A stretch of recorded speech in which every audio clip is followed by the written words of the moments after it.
They said Mansa Musa was the richest man to ever live. But what if that was just a distraction? What if behind the gold, behind the legend, he was chasing something darker, something lost, a brother who vanished at sea, a tower that appeared only once, a map that rewrote itself, and a spiral that whispered back, why did Mansa Musa vanish for years? What did he really find beneath the ocean? And what secret did he take to his grave that could change everything we know about history? This is not just a story. It's the mystery Musa died protecting, and we're about to unlock it. Are you ready to follow the spiral? Chapter 1. The Golden Throne and the Shadow at the Door. The sun had not yet risen when the great city of Niani stirred in silence. Inside the Golden Palace, torches flickered against carved stone walls. Soft footsteps echoed down long halls. The scent of incense drifted in the air, sweet and sharp. Hiding something colder, Mansa Musa, the King of Kings, sat alone on his golden throne. He was not wearing his usual robes. There were no guards standing at attention. No drummers played. No visitors waiting in line to kiss his hand. He had dismissed them all. His eyes were tired. He stared not at the riches around him, but at a single piece of parchment resting on the table before him. It was old. The edges were burnt. The writing on it was nearly gone. But Musa knew what it said.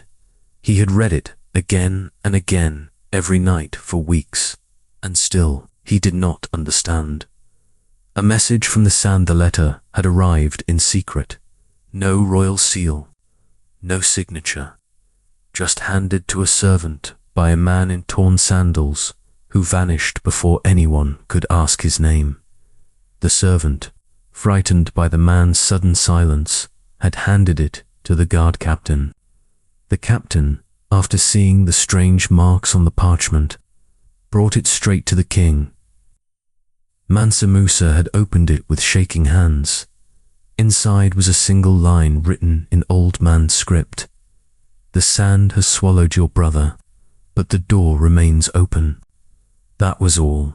No name, no threat, no demand, just a whisper from the past. One that should have been buried long ago. Musa felt the hair rise on his arms, even now as he read it. Again his brother.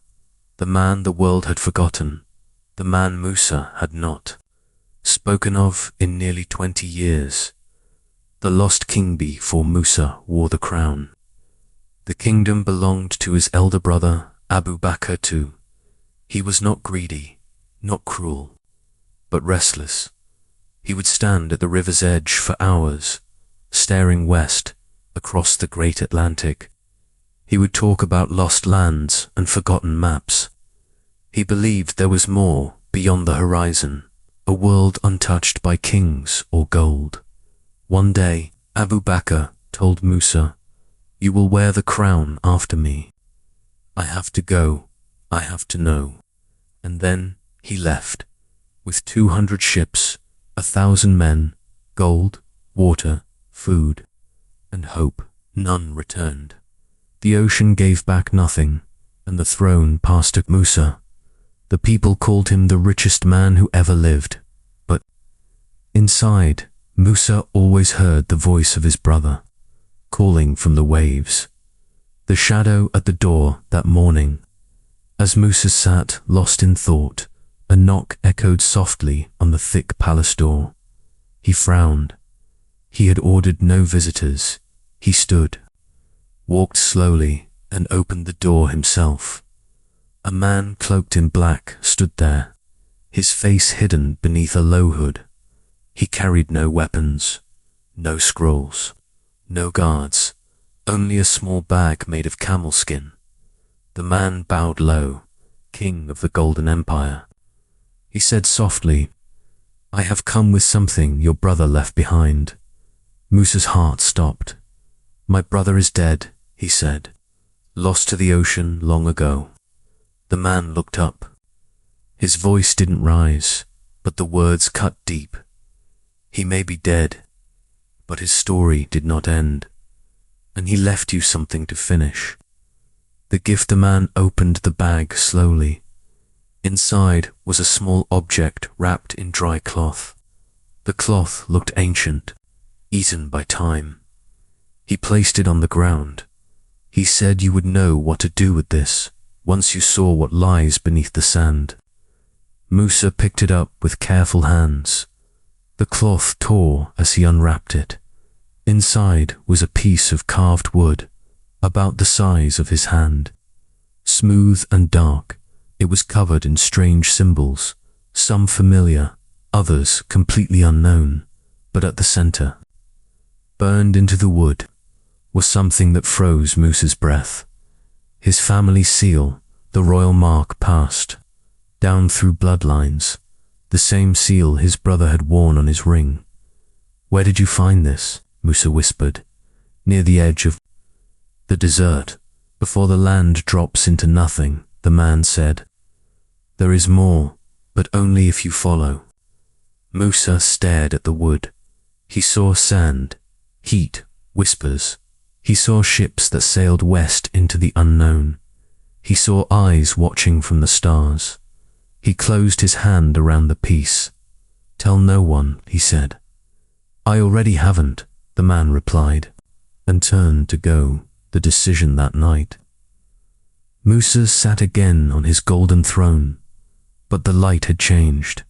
He stared out the window, into the desert beyond his city. His mind raced.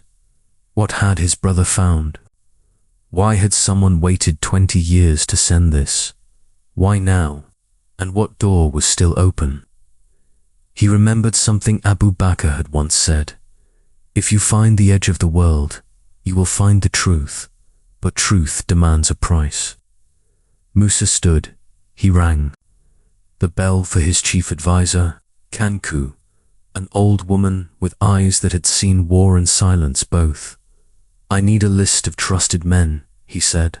"For what?" she asked. "A journey," he said. "Where?" She asked again. Musa looked at her, too. "The edge of everything. The sand watches far from Niani, in the dry lands where the wind whispers louder than voices." A figure stood beneath the stars, watching the flames of the capital in the distance. He was alone. His skin was dark and cracked, his robes worn, but his eyes burned. He watched the golden city flicker, and he smiled. "Soon," he whispered, "soon he will come." In his hand, he held a second piece of wood. This one was broken, with half the same mark, but on his piece, the eye was still open. Chapter 2. The map no one was meant to seethe. Journey to Timbuktu began in silence. Mansa Musa didn't travel with drums or dancers this time. No gold handed to the poor. No speeches, no news to spread. Just a small group of 6 riders, each chosen for loyalty, not fame. Even his guards didn't know the real reason for the journey. Musa said he needed to check the libraries in truth. He was searching for something that might not even exist, but he felt it. That strange object from the desert carved wood, sealed with his brother's mark, was now wrapped tightly in a piece of cloth and carried under his robe. It felt like it burned through the fabric, and with every mile he felt it pulse stronger, as if it were guiding him. A city of quiet power. Timbuktu was not loud. It didn't shine like Niani, but its power came from silence, from scrolls, ink, and ancient whispers. Its library was older than most kings, filled with texts older than the empire itself. There were scrolls so delicate they had never been unrolled, maps written in sand-colored ink, books made of goatskin, sewn by hand before Europe even knew Mali existed. It was a city that kept secrets and buried them when needed. And now Mansa Musa was here to find one. The hidden room, the library's chief keeper, Ali al-Sari was nearly blind but had memory sharper than steel. He had known Musa since he was a boy. When the king arrived, Ali bowed low, then whispered, "You are not here for the Quran scrolls, are you?" "No," Musa said. Ali said nothing more. He only nodded, lit a candle, and began to walk. He led Musa down a stairway hidden behind a bookshelf. The steps were uneven, carved from old stone. Dust floated in the air like ghosts. At the bottom, they reached a door covered in chains. Ali pulled out a bone key and turned it slowly. "This room is not on the library records," Ali whispered. "It holds documents we chose to forget." The door creaked open. The room inside smelled of earth and dry leather. There were no gold covers, no titles, no order, just forgotten knowledge, too strange, too dangerous, or too uncertain to be seen. The scroll with no name hours passed. Musa's fingers turned dark with dust. He moved slowly, quietly, careful not to break anything. Most scrolls spoke of trade, old medicine, or family trees. But then he saw it not. A scroll, but a thin bundle of folded skin, wrapped in faded blue cloth. Inside it was a map, drawn by hand, aged and cracking, but still alive with color. It showed a river, winding not east or north, but west, into what the map called the land beneath the sun. Beyond the river were shapes, islands, trees, a mountain, a golden circle, and in tiny, careful writing in manned script, the place he saw before he vanished. The secret note. Musa turned over the map and saw something written in a different hand. More recent, stronger lines. It read, "If found, this map must be returned to the vault. It holds the path that led him away. Do not seek it. Cost is blood." It was signed with a single letter, B. Musa's throat tightened. It was the same way Abu Bakr had signed letters to him as a child. Just B, no title, no name, only love. Burn it or follow it. Musa stared at the map for a long time. He could burn it. He could bury it deeper. Pretend he never saw it. Rule in peace. Let the truth rot in darkness. But the piece of wood under his robe pulsed harder. Something inside him moved. A memory. He saw Abu Bakr laughing, arms wide, pointing at the sky. Everything they tell you is known is only half of the truth. Musa folded the map slowly, like he was folding a piece of his own soul. "How long has this map been here?"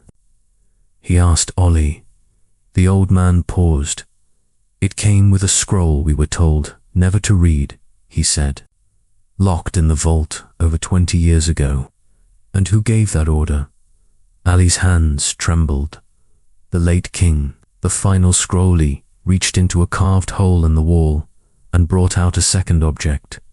It was a scroll wrapped in black cloth, tied with gold string. The string was royal. The cloth was royal. Musa's hands shook as he untied it. Inside were pages written in thick ink, not by a scholar, not by a scribe, but by a king. It began, "To my brother, if you are reading this, then I have failed to return.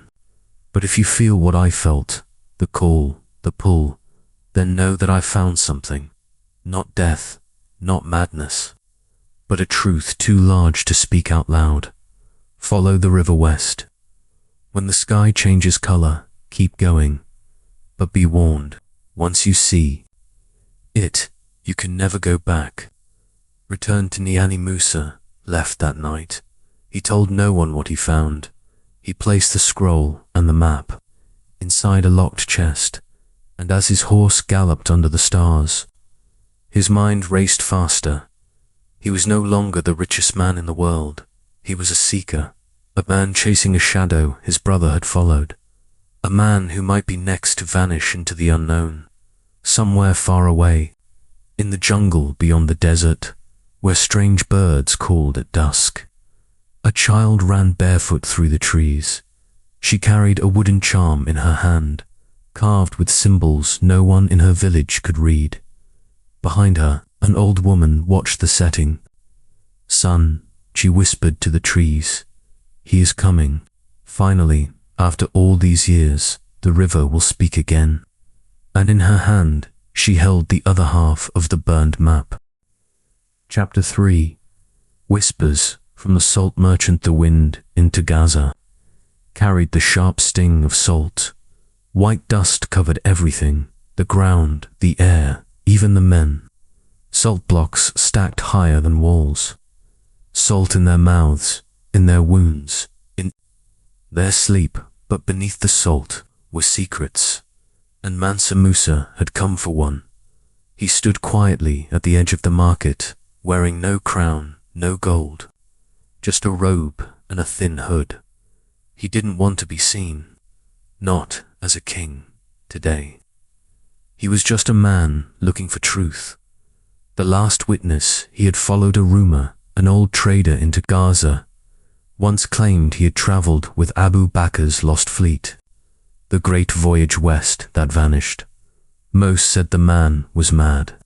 He spoke to ghosts, laughed at shadows, told the same story to anyone who'd pay for salt. But Musa had learned to listen to madmen. They often remembered what others chose to forget. He found the man in a quiet alley, sitting on a cracked mat, chewing dried figs. His eyes were clouded, his hands trembled. His name was Demba. He was nearly blind. But when Musa sat beside him, Demba smiled. "You smell like the river," the old man said. "You came for the story, didn't you?" A voice from the past. Musa gave him water, bread, a coin, and a name: Abu Bakr. Demba stopped chewing. His smile faded. He stared into the dust like it was a door opening. Then slowly he began to speak. "I was there. The day we set sail, 200 ships, men singing, drums echoing over the ocean. We left from the western edge of the river, where the cliffs fall into the sea. He said we were chasing a second sun." Musa leaned forward. "What happened to the fleet?" Demba's voice dropped. The sea is not quiet like the desert. It speaks, it pulls. We lost the first line of ships in 3 days. A strong current, like a hand, pulled them under. "Did my brother survive?" Musa asked. Dabdem nodded slowly. "His ship did not go down, nor mine. We reached an island, small, strange. The sand was black. The trees bled red sap, and then Demba looked at Musa, eyes clear for just one moment. Then the dreams began. The island that shouldn't exist. Demba said they stayed on the island for 3 nights. Each night, men screamed. In their sleep, some woke blind. Some walked into the ocean, never seen again. They found strange carvings in the stone eyes, spirals, suns inside suns. They saw people watching from the trees. But when they chased them, no one was there. He went inland. Demba said, "Abu Bakr." He said he had seen this place before in a dream, that it was calling him. "Did he come back?" Musa asked Dad. Demba shook his head. "No, but I saw him once more." The gold that spoke on the 5th day, Demba and the others waited by the shore. The king had been gone too long. Then, just before sunset, something floated to shore. It wasn't a man, it was a box, carved from dark wood, covered in strange marks. It made a sound like it was humming. They opened it. Inside was gold, shaped into a perfect sphere. It glowed even in shadow, and under it a note in Abu Bakr's hand. "I have seen the center." I cannot return. Tell my brother, the land beyond. The sun is real. Demba wept as he remembered. We buried the box and ran. The sea chased us. Only 3 of us made it back. Where is the box now? Musa asked. Demba looked up, still buried, where the river splits and the wind dies. Show me, Musa said. A new path, Musa, helped the old man to his feet. They rode at night, no torches, no sound, only the stars above and the steady beat of a truth long buried. They reached the place 2 days later, where the river split into fingers, and the air was still and warm. Down Diem knelt in the sand. He dug with shaking hands, and after an hour, there it was, a small wooden chest, sealed with wax. Musa opened it slowly.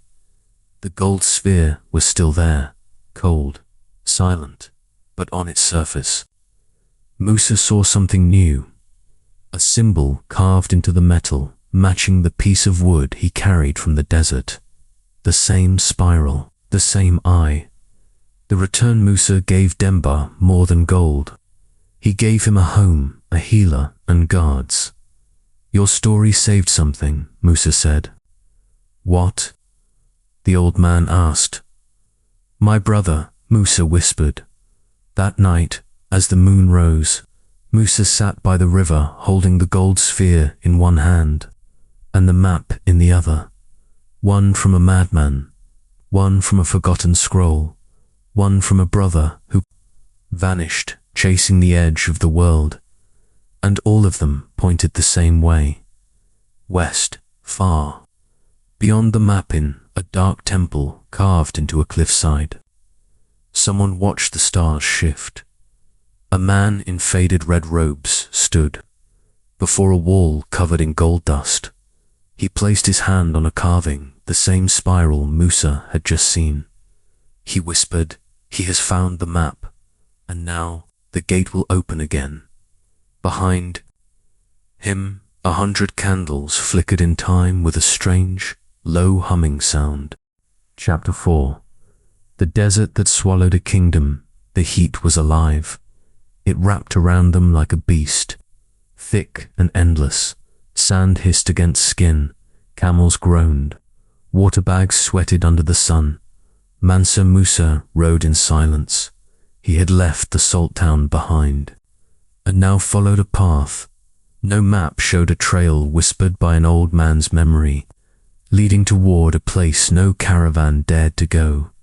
He wasn't traveling with soldiers this time, just 5 men, all trusted, all sworn to silence. One of them, a young scout named Balali, rode ahead. He had eyes like a hawk and feet like stone. We are entering the deep now, my king, he said quietly. No tribes, no wells, just wind, and whatever was left behind. Musa nodded. That's what I came for. Ghosts in the sand be the 3rd day. They saw signs, rusted tools, a broken spear buried in rock, camel bones half turned to stone. Found a torn strip of sailcloth, marked with faded manned symbols, the same kind from Musa's court. 20 years ago, these belonged to your brother's men, he whispered. They were close, but with each mile the desert grew stranger. The wind changed tone. It didn't howl, it whispered in the dark. The men heard things, footsteps that didn't belong to them. Laughter with no mouth, prayers in no language. They did not speak of it, but every morning someone looked a little more tired. Even the camels seemed to listen to the wind. The red rockin' the 5th day, the land changed.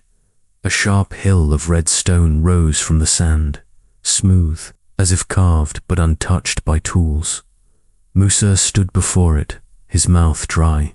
He saw carvings along its base, faint, old, but clear spirals, eyes a sun with a broken ring. the same marks from the gold sphere, the same from the wood piece he carried. He placed his hand on the stone. It was warm, warmer than the air.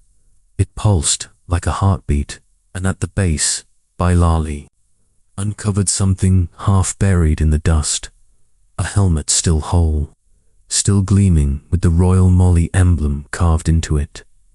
The lost camp. They made camp near the rock, and Bailali and another scout searched further. At sunset they returned. Pale-faced, "There's more," Bailali said. "Come, see." They walked down a narrow slope behind the red hill. There, buried beneath layers of sand, were tents, flattened by time but still standing. Cooking pots, empty crates, bones, dozens of bones, all human. Musa knelt beside a cracked water jar and whispered this was part of the expedition, a resting point, or a final one. He looked to the horizon. What had happened here? The fire pit. As night fell, they lit a small fire. The wind was calm, but the silence was heavy. Then one of the men, named Euro, called out from behind a ruined tent. "There's something buried here." They dug carefully and found a pit, not for food, not for supplies, a fire pit, deep and ringed, with black stones inside it, ash, burned pages, metal fragments, and at the bottom, a human hand, mummified by sand, still wearing a gold ring. A royal ring. Musa stared. "Could it be him?" one of the men asked. "No," Musa said. "My brother wore his ring on the right. This man wore it on the left. Whoever it was, they had been important, high-ranking, possibly a scribe or commander, and they had died here, not from thirst, from fire, the sand that watches that night." Musa did not sleep. He sat alone, staring at the red rock. The wind had stopped. The stars above were strangely bright, and then he heard it. A voice, not loud, not from outside, but from deep inside his chest. It said nothing in words, just a feeling, a pull, a door opening inside his mind. Suddenly, his eyes filled with tears, not from fear, but from a deep sadness, like something had been waiting a long time for someone to return. He clutched the wooden carving from the desert in his hand, and it felt warm, the trail forward in the morning. They packed their things, but before leaving, Musa carved a symbol into the red rock with his dagger, the spiral, and next to it, "We remember." Then they followed a new path, marked on the strange map from Timbuktu, not to the ocean, but southwest, through a region marked with one word, Oboro, the place of forgotten mouths, far beyond the dunes, in a jungle cloaked in mist, where vines curled like fingers. A woman in blue paint stood before a great stone gate. It was covered in gold dust, the spiral carved deep into its surface. Birds screamed in the canopy above, and as she placed her hand on the stone, she whispered, "He is coming. The blood of the golden line has awakened." The gate pulsed and began to open. Chapter 5. The stranger who spoke in stars, the land of Oboro, looked nothing like the desert. It was wild, thick trees, mud roads, air so heavy it tasted like wet stone. Every sound echoed, every shadow moved twice. Mansa Musa and his riders entered, the deep woods like ants crawling into a sleeping lion's mouth. No birds sang, no monkeys called, only the rustle of trees, and the smell of something old. "Bilal," I whispered. "Something watches us here."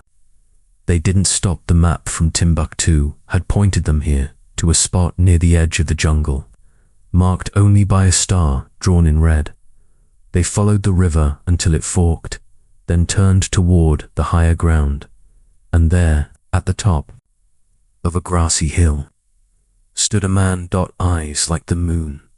He wore no armor, no robe, just a cloak of leaves. His skin was dark, cracked like dry earth, but his eyes were silver, not white, not grey, silver. He didn't speak as they approached. Musa raised his hand. "We mean no harm," he said. The man looked straight at him. "You carry your brother's blood," he said in a strange voice, and the memory of his mistake. Musa froze. No one had said anything about his brother. "Who are you?" he asked. The man smiled. "I am the one who waits where time stands still. I am the gatekeeper of what? Of truth." The garden of Namesy led them deeper into the jungle, through vines and fallen trees, until they reached a clearing where the trees opened up to the sky. There stood rows of stones, each carved with a different name, names Musa had never heard. And some he had. Abu Bakr, Edom Bakaramashankar, were men from his brother's fleet. Lost names. "How do you know these names?" Musa asked. "Because I buried them," the stranger said, "when the forest ate them. And my brother," the stranger pointed to a stone farther back. No name, just a symbol, a spiral, the memory. Tree. In the center of the clearing stood a tree taller than anything Musa had ever seen. Its bark was black. Its leaves shimmered blue. The stranger led Musa to it. "Touch it," he said. Musa did, and suddenly, he wasn't in the jungle. He was in the past. He saw a ship crashing onto a black shore. He saw men screaming, walking in circles. He saw Abu Bakr standing before a golden gate, arms raised, eyes glowing. He saw a city of light floating above a lake, then darkness and a whisper. He crossed the gate, but never truly returned. Musa fell back, gasping. The warning the stranger helped him up. He saw the core of things, he said. He entered the place where time is soft, where truth burns. "Where is he now?" Musa asked. "Somewhere. Between breath and silence," the stranger said. "I want to find him. Then you must pass the trials." "What trials?" "The ones that broke him. The road ahead before dawn." The stranger gave Musa a small stone pendant shaped like a spiral. "Wear this when the air turns cold." He pointed southwest. "Follow the birds that do not fly. When the sun rises behind you, you'll find the broken tower and what's inside it. Everything your brother tried to forget." Musa nodded. They rode on, and behind them, the stranger stood still, until the fog swallowed him whole. Chapter 6. The woman from the river who remembered too much. The river at the edge of the jungle was wide and still. No boats, no bridges, just silence. They built a raft from fallen logs and crossed slowly. On the far side stood a small village. Mud houses, old paths, and one woman sitting by the water. She wore blue cloth. Her hair was silver. Her eyes sharp. She watched them land and said, "It took you long enough." The keeper of memory, her name was Nafisa. She claimed to have met Abu Bakr years ago. He came through here before the jungle swallowed him. She said, "He left behind stories, shadows, and a secret he begged me not to share." "I am his brother," Musa said. "I need to know everything." She shook her head. "Some truths are not meant to be known. He might still be alive," Musa said. She looked at him hard. "Then you will suffer as he did." The cracked mirror Nafisa took them to a hut. Inside was a mirror, not glass, but polished black stone.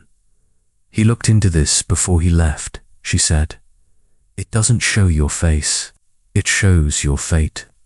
Musa stared, the stone shimmered. He didn't see himself. He saw a tower, broken at the top, glowing from inside. He saw himself walking into it, alone. He saw his brother, waiting, then fire, then silence. He pulled away.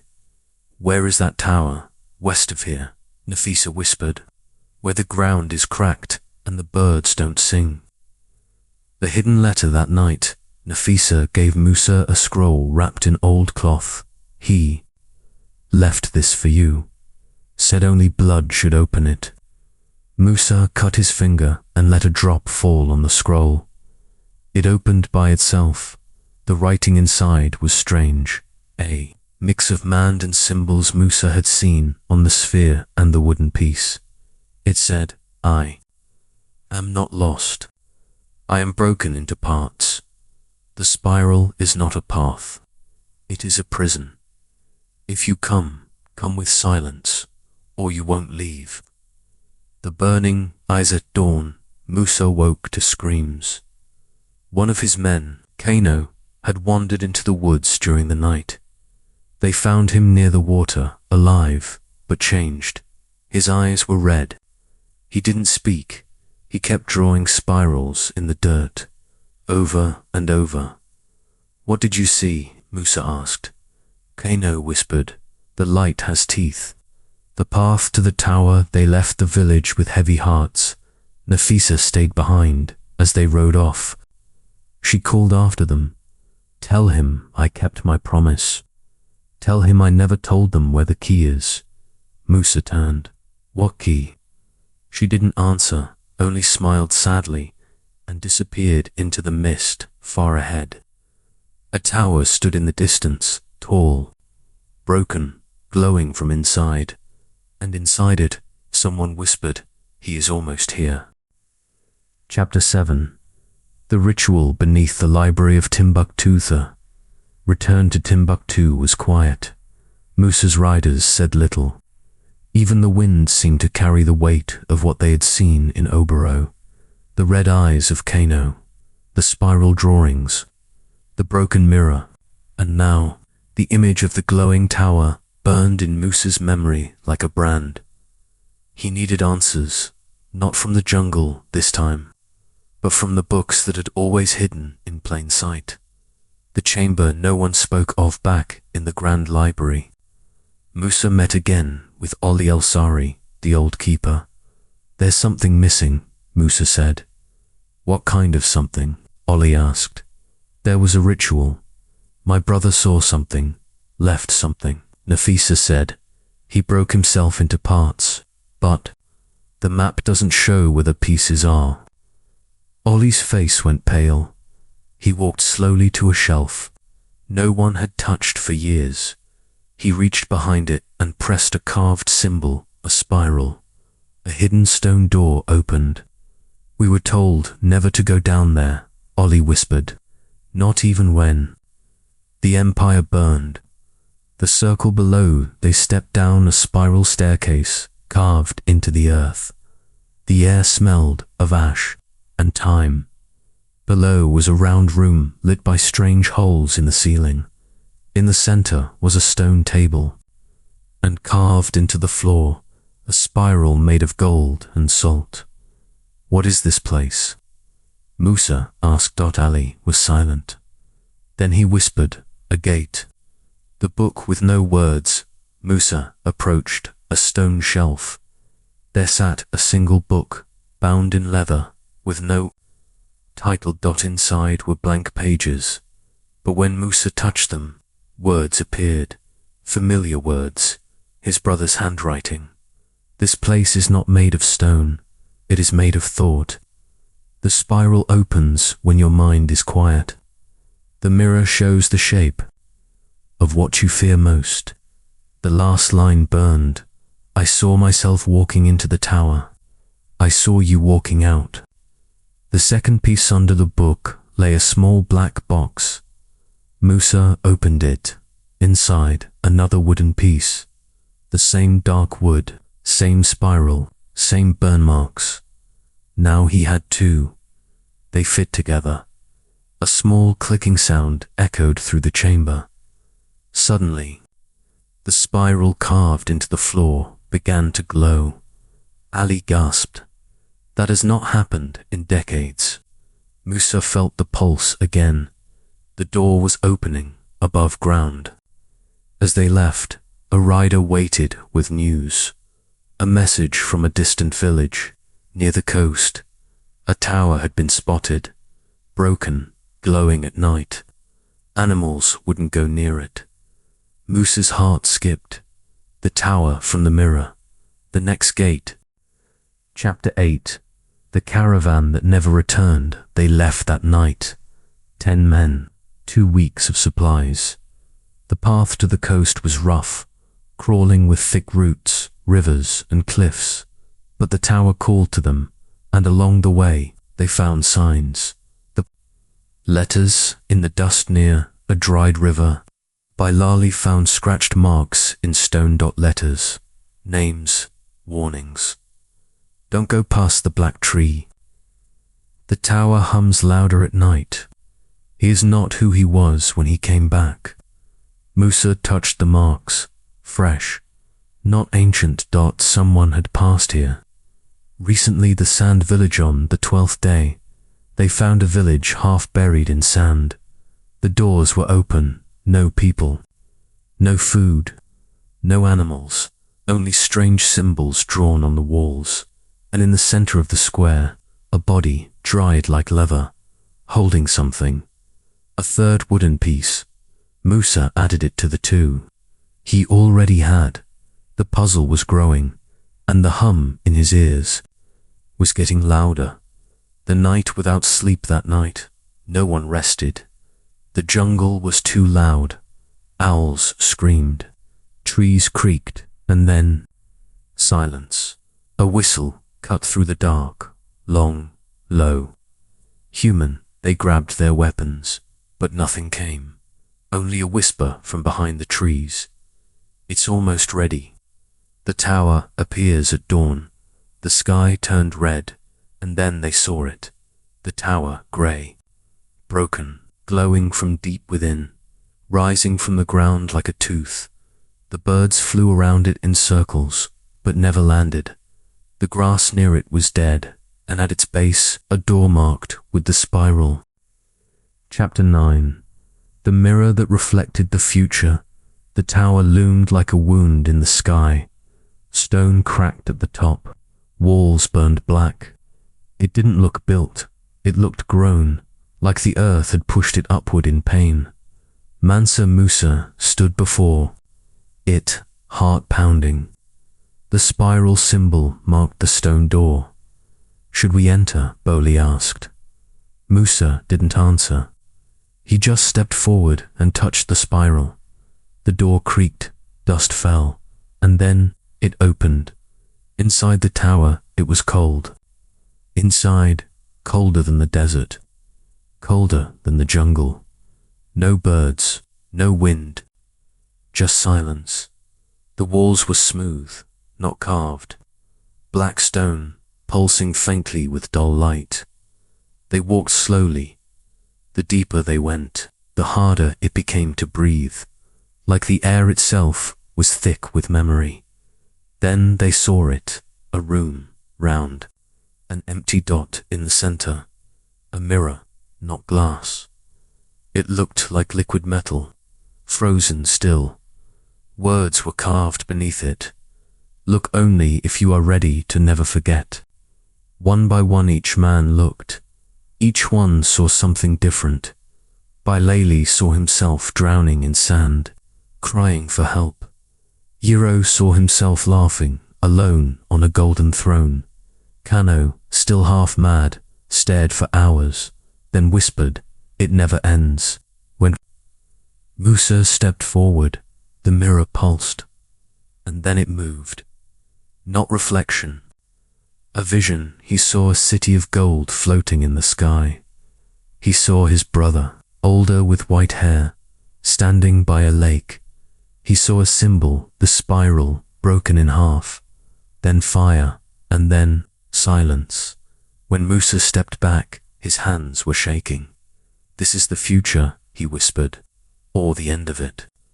The fourth piece on the floor beneath the mirror lay. A fourth wooden piece, same as before. He picked it up. Now the set was nearly complete. 4 pieces, 1 missing. But where was the final key?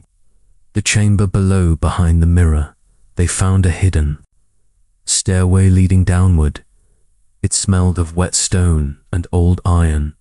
They entered a chamber where the walls were covered in drawings.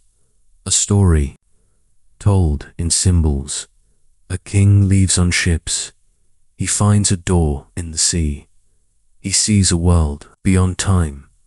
He forgets who he is. Another king follows him. The spiral cracks, and beneath it, a final message. When the spiral is whole, the truth will open, and only blood can close it. Chapter 10. The Prophecy of the Dying Oracle. The next village was different. No one spoke, not because they were afraid, because they had no tongues. An elder woman greeted Musa with gestures. She led them to a stone house wrapped in vines. Inside sat a woman covered in gold dust, old, barely breathing. Her skin glowed like burning clay. Her eyes were open but clouded. She spoke in a voice dry as leaves. "You brought the pieces. You carry the line. You stand at the gate." "Do you know my brother?" Musa asked. "He fed the fire. He broke the circle. And now it waits for you." The prophecy, the oracle raised her hand. Her palm had the spiral cut deep. Blood trickled. From it, she smeared it on the wall. It burned, and words formed in red flame. 5 keys, 5 paths, 1 line of blood. When the spiral is whole, the gate will open, and time will stop moving forward. She leaned in close. "You are the final piece. You must choose truth or peace." The 5th piece, she handed him a box, wooden, locked. Musa touched it with all 4 wooden pieces he had gathered. The box clicked open. Inside was the 5th piece. Carved differently, the spiral broken down the center. As he touched it, his hand burned. He cried out and saw flashes. His brother walking into light. A tower rising from the ocean. A child holding the spiral in a faraway land. The vision passed. He held all 5 pieces now. The spiral was complete. Chapter 11. The tower beneath the ocean. The scroll in the oracle's home gave coordinates, not on land. In the ocean they traveled west until they reached the coast of the land.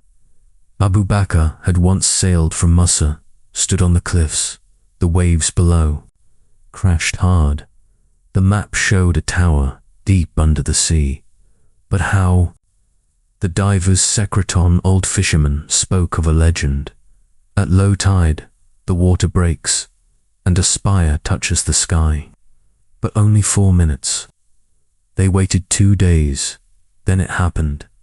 The sea pulled back, and in the mist, a spire rose, sharp, black. Cold, they rushed. Boats barely held in the waves.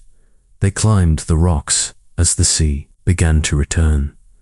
At the top of the spire, a hole inside, stairs, the heart of the spiral. Inside was glowing, symbols danced along the walls. The 5 wooden pieces, now joined, pulled toward a door. Musa placed the completed spiral into the socket. A loud crack echoed. The floor dropped. They fell into a room lit by no flame. There, floating in the center, a man, old eyes shut, covered in spirals. It was Abu Bakr, still alive, but not breathing, not dead, just paused. Chapter 12. The man between time. Musa ran to him, called his name, but Abu Bakr didn't wake. A voice spoke behind him. He is trapped between seconds. Musa turned. The silver-eyed man from Obero was there. The spiral was not a door. It was a seal. Seal of what? Musa asked. Of memory, of fate, of the knowledge man was not meant to hold. The truth, he explained. The spiral traps time itself. Abu Bakr opened it and saw too much. It broke him. Now Musa had the same choice. Break the seal and release him. But all the world will remember what was forgotten, or leave him, and the world will sleep in peace. The choice, Musa cried. He touched his brother's face, felt warmth. He placed his hand on the spiral seal and whispered, I came for you. I won't leave you. The seal cracked. A shock wave hit. Time shook. The tower began to collapse. But Abu Bakr opened his eyes. Chapter 13.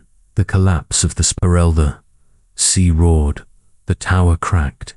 The sky split. Musa held his brother as the walls fell.